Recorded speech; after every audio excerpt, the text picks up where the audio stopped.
Polkadot, my daughter's favorite token of all time, mostly because the name is cool and the colors are awesome.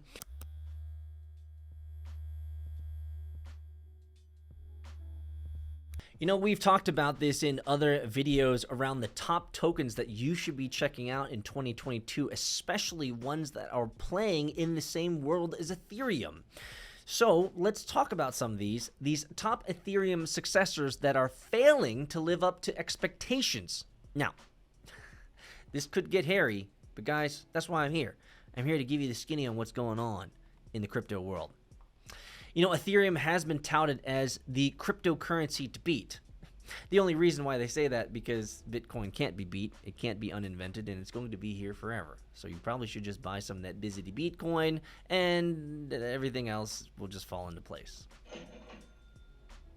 However, Ethereum has become clear that its creeping gas fees and extremely high energy consumption have made it increasingly likely that it will be overtaken in the near future.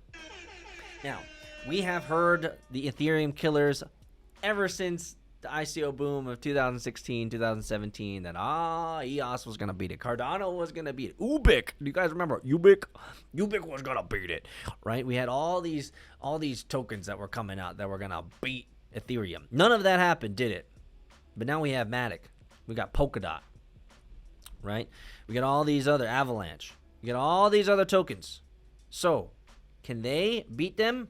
We'll see. First and foremost, however, what are the Ethereum successors?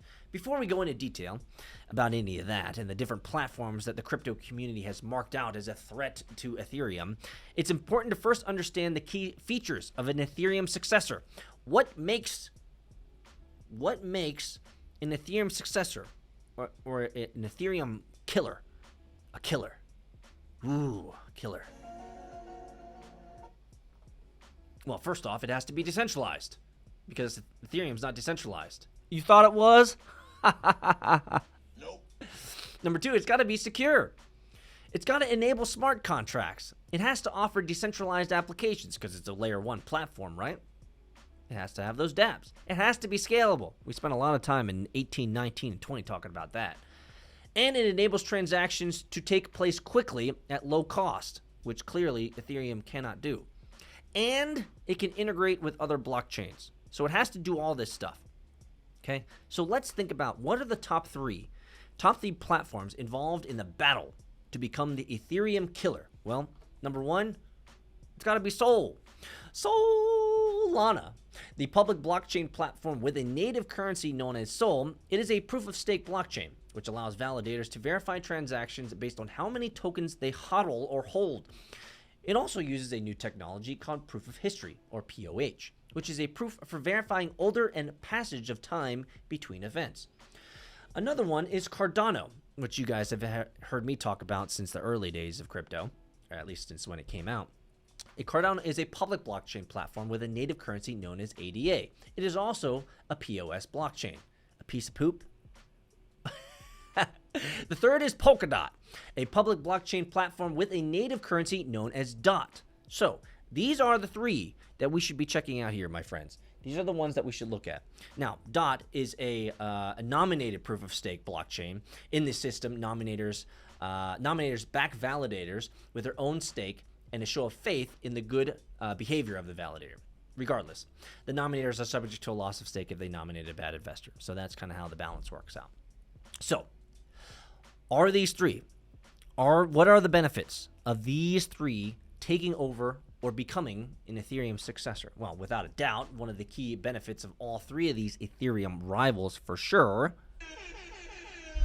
has to be that they have significantly lower carbon emissions. Given that one of the key criticisms of cryptocurrencies over the past year has been about enormous carbon emissions, which is in many ways fake news, it's still important for us to be environmentally conscious. If that's the case, then Polkadot is the leader by far when it comes to efficiency. On average, it consumes approximately 70,000 kilowatts of electricity per year. This is significantly better than both Cardano and Solana, which consume over 600,000 and almost 2 million kilowatts of electricity per year relatively. Ethereum, on the other hand, lags significantly behind, consuming a whopping, what do you guys think? We're talking about 500,000 2 million. Where do you think we're going to go with this one? That's right. Ethereum, you're looking at 17 billion, 300 million kilowatts of electricity every year just to run that Ethereum. Bitcoin is even further behind than Ethereum, as it consumes a record-breaking 89 billion. That's right, guys. Bitcoin's even worse than Ethereum, but at least it's more valuable. You guys can argue with me in the comments section below. Despite their benefits, both Solana and Cardano are experiencing growing pains. It's far from smooth sailing for Solana and Cardano, both of which have been under fire in recent months. At the beginning of February, for example, it all came crashing down for Solana after a hacker exploited a cross-chain bridge called Wormhole, designed to help users to move digital assets between different blockchains, and stole $320 million.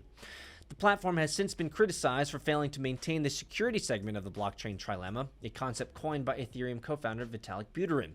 The trilemma suggests that developers encounter three main issues when it comes to building a blockchain. Number 1, decentralization. Number 2, security. And number 3, scalability. It suggests that they are forced to sacrifice one of the segments in order to enable the remaining 2 segments. In this case, it did not pay off.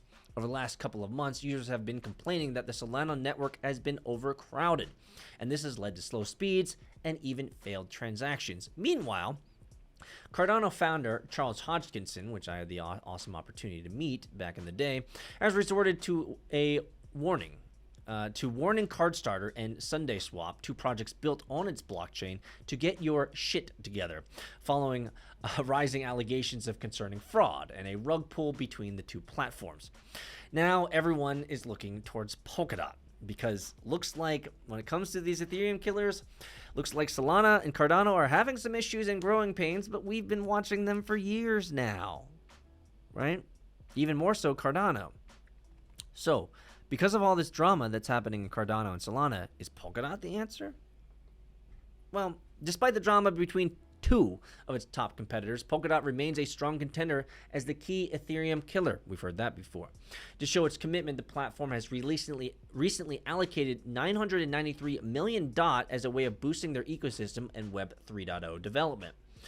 It's still all to play for, and things could change drastically over the course of the year, but for now, Polkadot is looking like a serious competitor and could just be Polkadot, my daughter's favorite token of all time, mostly because the name is cool and the colors are awesome, could just be the Ethereum killer that we've been waiting for. Now, I'm not the first person, and I will not be the last person to talk about Ethereum killers.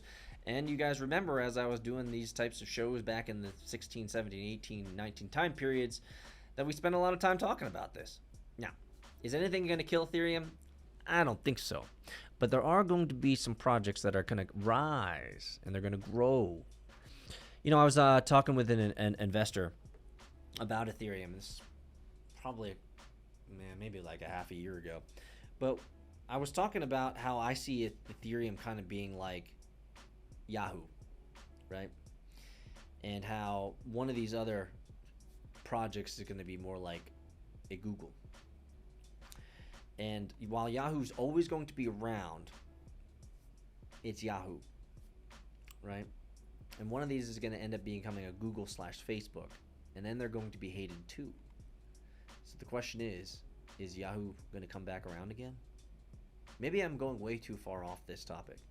All I know is that I have a miner here that you can get from emrit.io, emrit.io. They recently updated their website, so you can check it out. Get into the game of mining, and then you won't actually have to worry about Solana or Cardano or Polkadot. You could just mine HNT and then buy Bitcoin, which is probably the smarter thing to do anyway. Let a brother know.